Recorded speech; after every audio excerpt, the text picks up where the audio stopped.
오늘부터 이제 며칠간 요한계시록을 이제 우리가 보게 될 텐데요. 특별히 오늘 우리가 읽은 본문은 요한계시록, 그리고 요한이 소아시아 교회에 보내는 이 편지의 서문, 인사말에 해당되는 말씀입니다.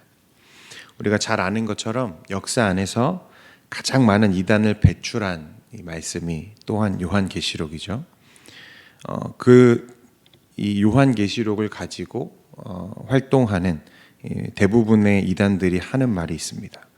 뭐냐면 이 말씀이 감추어져 있고 자기들만이 이 말씀을 해석할 수 있다는 주장을 이따금씩 합니다. 이게 얼마나 어리석은 생각인지 오늘 요한계시록의 그 첫 시작이 뭐라고 말씀하고 있냐면 예수 그리스도의 계시라 이렇게 말씀합니다. 여러분, 계시라는 단어가요, 헬라어로 아포칼립시스라는 단어인데요. 어떤 의미냐면 덮개를 들추어내다라는 의미의 단어입니다. 여러분, 이것만 봐도 이 계시의 목적이 감추는 것이 아니라 어떻게 하는 게 목적이라고요? 드러내 보이는 것이 목적이라 했습니다. 그들은 이게 감추어져 있다고 주장하죠. 그런데 이 요한계시록은 하나님이 주신 이 계시이죠. 다시 말하면 하늘로부터 시공간을 뚫고 이 질곡의 현실을 돌파한 이 신적인 계시를 드러내고 있는 게 요한계시록입니다. 사람들 사이에서 일어나는 어떤 일상적인 일들을 기록하고 있는 것이 아니라 하나님의 계획하심을 기록한 거죠. 그래서 다분히 우리가 가진 이 언어 체계와 문학 수준을 넘어서는, 때로는 이 상징과 은유와 비유들로 가득 차 있는 것이 요한계시록입니다. 그리고 이 요한이 이 말씀을 기록하던 이 시대와 또 시기와 우리가 살고 있는 이 현대의 시대에는 2000년이라고 하는 이 시간의 간격이 존재하죠.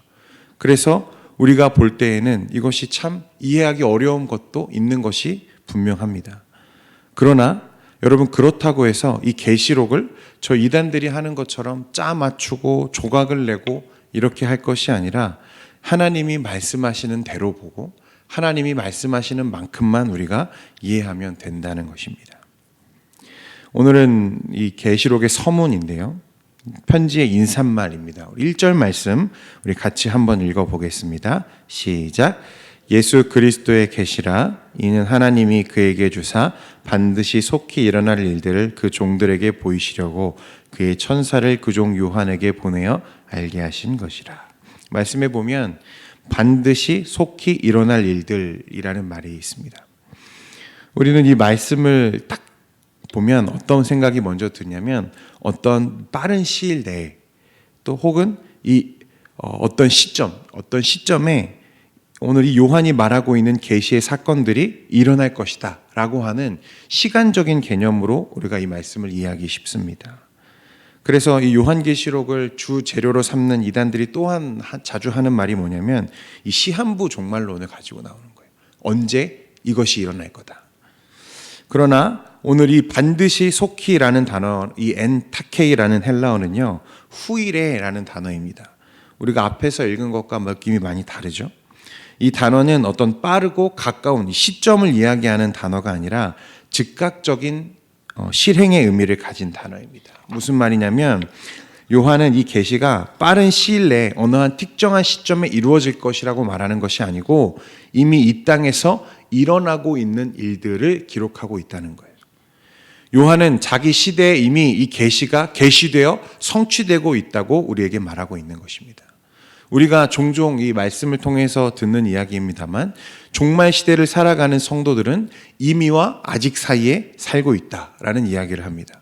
이미 시작되었으나 아직 도래하지 않은 하나님의 나라 사이에서 우리가 이 종말의 시대를 지금 살고 있다는 의미예요. 오늘 요한계시록은 특별히 어느 한 시점에 이러한 일들이 일어날 거야 라고 하는 말씀이 아니라 이 종말의 시대에 늘 우리 일상 가운데서 일어나고 있는 현상들을 오늘 이 요한이 계시하고 있는 거예요. 또 말씀에 보니까 이 계시를 주신 목적에 대해서 이렇게 기록하고 있는 것들을 봅니다. 말씀에 뭐라고 얘기하냐면 그 종들에게 보이시려고 천사를 그 종 요한에게 보내요. 이 보이시려고 했다. 하나님이 우리에게 계시를 주시는 이유는요, 첫째, 앞으로 일어날 미래를 조명함으로 현실을 바라보게 하는 역할이고요. 두 번째는 보이지 않는 현실들을 통해서 보이는 현실들을 통찰하는 것입니다. 쉽게 말하면 하나님은 이 계시의 말씀을 통해서 성도들이 보기를 원하시는 거예요. 무엇을 보기를 원하는가? 그리스도 안에서 속히 이루어지고 반드시 성취하실 하나님의 구원의 약속을 보기를 원하신다는 것입니다. 하나님은 계시록을 통해서 최후 승리와 도래할 하나님의 나라, 그 현상들을 알게 하셨습니다. 그러니 그 최후의 승리를 믿는 성도들은 이 땅에 살면서 우리가 만나는 이 고난들과 역경들, 환난과 기근들, 그것들을 이기며 살아가라는 거예요. 왜입니까? 그것들이 끝이 아님을 알라는 것입니다. 무엇이 끝이냐? 언제 이것이 끝나는 것이냐? 이 종말의 현상들을 붙잡고 너희들이 만나는 이 환난과 고통, 고난을 이기며 살아가라는 것입니다. 주 안에 사랑하는 성도 여러분, 이 요한계시록을 우리가 보게 되면요, 요한계시록의 처음 시작과 마지막 끝이요, 동일한 이 어구로 시작되고 끝나는 것을 봅니다.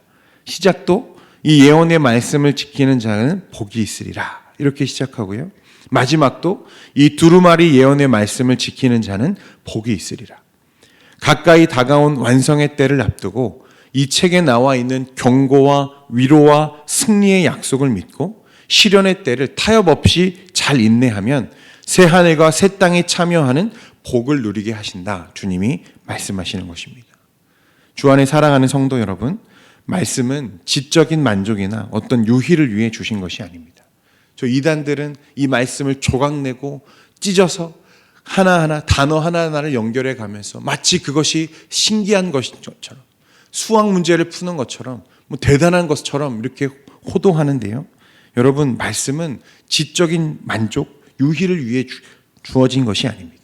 온몸으로 듣고 전 인격에 새겨서 치열한 세상, 전쟁터와 같은 이 세상을 이기는 우리의 힘으로 삼아야 할 줄 믿습니다. 2절 말씀을 보면요, 사도 요한은 자기가 본 것을 다 증언했다고 말씀합니다. 하나님의 말씀과 예수 그리스도의 증거, 곧 자기가 본 요한계시록의 말씀을 초대 7교회에 다 증언했습니다. 이 말씀이요, 우리에게 전해지는 이 과정들을 살펴보면 이 계시가 우리에게 직통으로 내려오지 않고요, 계시의 근원이신 성부 하나님으로부터 누구에게 전달되었습니까? 계시의 중재자이신 예수님에게 주어졌습니다. 그리고 그 계시가 천사를 통해서 사도 요한에게 전달되었다고 했습니다. 그리고 요한은 그것을 소아시아의 7교회에게 전달하고 있는 것입니다. 자기가 본 것을 다 증언했다 했습니다. 감춘 것도 없고 감출 것도 없고, 그는 오직 이 말씀을 통로로서 시대 속에서 고통받는 이 성도들이 말씀을 통해 위로받고 힘을 내기를 소망하는 마음으로 오늘 이 편지를 적고 있다는 것입니다.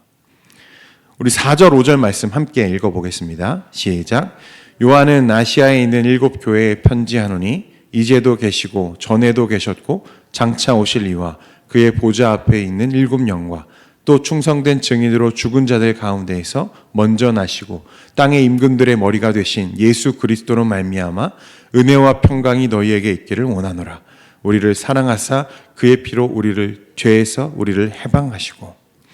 요한은 이 아시아에 있는 7교회, 지금은 터키 지역으로 우리가 잘 알고 있는 이 에베소, 서머나, 버가모, 두아디라, 사데, 빌라델비아, 라오디게아 7교회에 이 계시의 말씀을 담은 편지를 보냅니다. 이제도 계시고 전에도 계신 영원하신 성부 하나님과 그의 보좌 앞에 있는 이 7영, 여기서 7영은요, 어떤 사람들은 천사라고도 번역을 합니다만 이 7은 본래 하나님의 완전수를 의미하는 숫자죠. 그래서 이 7영은 주로 성령님을 묘사하는 것으로 우리가 해석을 합니다. 성령님의 완전하심과 권능, 이 속성들을 의미하는 표현으로 이 7영이라는 표현을 우리가 사용하고 있는 거죠. 이 부활의 첫 열매가 되시는 예수님, 성부 하나님, 성령 하나님, 그리고 부활의 첫 열매가 되시는 이 성자 하나님, 예수님의 이름으로 각 교회에 은혜와 평강이 있기를 원한다, 이렇게 인사하고 있습니다. 여러분, 당시 팔레스타인 지역의 상황을 우리가 잘 알지 않습니까? AD 70년에서 90년, 이 요한계시록이 기록될 당시에는 로마 제국으로부터 극심한 핍박이 일어난 때였습니다. 이 티투스, 도미티아누스 당시 황제들은요, 무소불위의 권력을 가지고 교인들을 학살했습니다. 성도들의 신앙이 흔들리고 위축되었고 그 교회의 위기에서 또 교회와 성도들 그리고 사도들이 붙잡을 수 있는 것은 오직 다시 오신다 말씀하신 이 예수님. 그래서 마침내 그 승리를 쟁취하시고 이루신다 약속하신 주님을 기다리는 신앙, 그것 하나뿐이었습니다. 하나님은 스스로를 알파와 오메가요, 이제도 계시고 전에도 계시고 장차 오실 이 전능하신 분이라 말씀하셨습니다. 창조에서 새 창조까지 이 역사가 창조의 목표를 이룰 때까지 모든 것을 주관하시고 통치하시는 분은 오직 하나님이시라 요한은 그렇게 말씀합니다. 당장에는 로마 제국이 전부인 것처럼 보입니다. 그 로마 제국 속에 나의 모든 인생이 끝나는 것처럼 보입니다. 그러나 우리가 잘 아는 것처럼 그 왕성했던 로마 제국도 시간의 흐름 속에 속절없이 몰락하고 사라진 것을 우리가 압니다.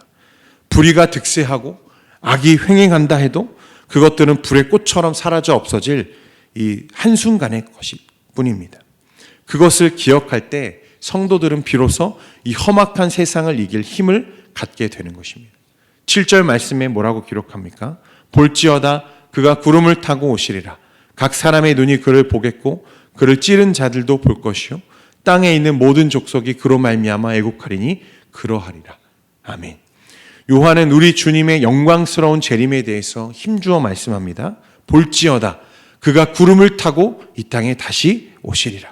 예수님의 위엄 있는 재림과 재림의 초자연적인 묘사예요. 예수님이 구름을 타고 오시면 모든 사람이, 말씀에는 각 사람과 심지어는 그를 찌른 자들도 예수님의 재림을 생생하게 목격하게 될 것이라 말씀합니다. 이는 예수님의 재림이 비밀리에 아무도 모르게 오시는 것이 아니라 공개적으로 모든 사람이 보는 가운데 이루어질 것임을 말씀하고 있는 거예요. 8절에도 보면 뭐라고 말씀합니까? 주 하나님이 이르시되 나는 알파와 오메가라. 이제도 있었고 전에도 있었고 장차 올 자요 전능한 자라 하시더라. 알파와 오메가. 이 헬라어의 첫 글자와 마지막 글자가 알파와 오메가입니다. 내가 처음과 마지막이라 하나님이 그렇게 말씀하세요. 저는 이 말씀이 초대교회 당시에 엄청난 박해를 받으며 그 신앙이 위축되고 하나님 앞에서 큰 갈등이 일어났던 이 성도들에게 엄청난 이 전율과 같은 말씀으로 들렸을 거라 확신합니다. 왜 그렇습니까? 하나님이 뭐라고 말씀하시는 거예요? 로마가 마지막이 아니라고 말씀하시는 거예요. 여러분, 처음 이 세상을 말씀으로 창조하신 분도 하나님이시지만 이 세상의 마지막도 무엇이라고 말씀합니까? 하나님이라고 말씀하시는 거예요. 이 박해도 지나간다는 것입니다. 이 고난도 끝나는 시간이 있다는 거예요. 그러니 성도들아, 이 마지막 날, 이 새 창조와 하나님의 나라를 소유한 성도들아, 그러니 이 시간을 견디어내라. 오늘 요한 사도가 우리에게 권면하는 거예요. 사랑하는 성도 여러분, 예수님이 다시 오시는 그날이 이 세상의 마지막 날이 될 것입니다. 그날이 오면 주의 성도들은 하나님의 영광에 모두 동참하게 될 것이고 하나님을 대적하는 모든 불의와 저 세상의 이 악한 것들은 영원한 심판과 형벌에서 치를 떨며 오늘 말씀에는 애곡한다 말씀했습니다. 오늘 이 말씀을 굳게 붙잡고 오늘 하루도 또 이 한 주간도 치열하지만 하나님의 말씀을 붙잡고 승리하는 저와 여러분 되기를 소원합니다. 기도하겠습니다.